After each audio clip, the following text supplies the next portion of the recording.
Selamat datang di jalan kebenaran dan hidup. Tips hidup di masa krisis.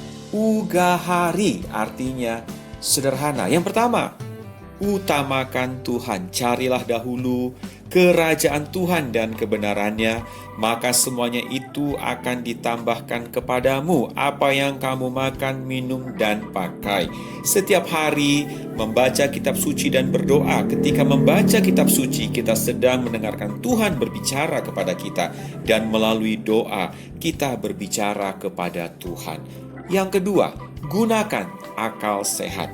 Gak perlu panik, karena kepanikan akan membuat akal sehat tidak bekerja. Orang yang berhikmat ketika melihat malapetaka menyingkir, namun orang yang tidak berpengalaman berjalan terus dan mendapat celaka.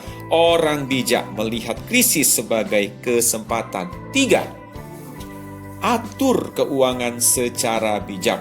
Prinsip 10-10-80.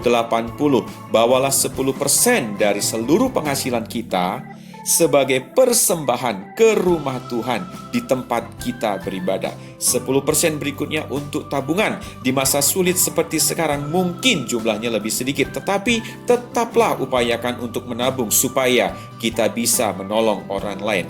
80% berikutnya adalah untuk biaya kehidupan, apa yang menjadi kebutuhan kita, yaitu makan, minum, dan pakai. Yang keempat, hindari pertengkaran. Karena masa sulit sekarang, keluarga lebih banyak bertemu dan berkumpul di rumah bisa mengakibatkan stres tersendiri sehingga menimbulkan pertengkaran. Ingatlah, pertengkaran akan mengusir berkat Tuhan, tetapi kerukunan akan mengundang berkat Tuhan. Yang kelima, atur ulang prioritas. Jika selama ini yang menjadi prioritas kita dalam hidup adalah uang, karir, dan kesuksesan dunia, maka saat ini atur kembali apa yang paling penting dalam kehidupan ini, yaitu yang pertama, Tuhan. Yang kedua, keluarga. Yang ketiga, pekerjaan ataupun pelayanan. Yang keenam, rawat agar tubuh tetap bugar. Makan makanan yang sehat, olahraga yang teratur, berjemur di sinar matahari yang sehat, dan istirahat yang cukup akan mengakibatkan daya tahan tubuh tetap sehat dan kuat melawan virus COVID-19.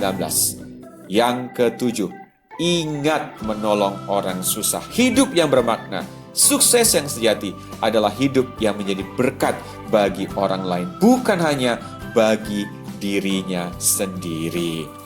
Mari kita menjalani hidup yang ugahari, hidup yang sederhana, supaya kita dapat menolong orang lain yang memerlukan pertolongan. Selamat hidup dalam keugaharian, kesederhanaan. Salam hormat dari saya, Salmon Ginting di Manado.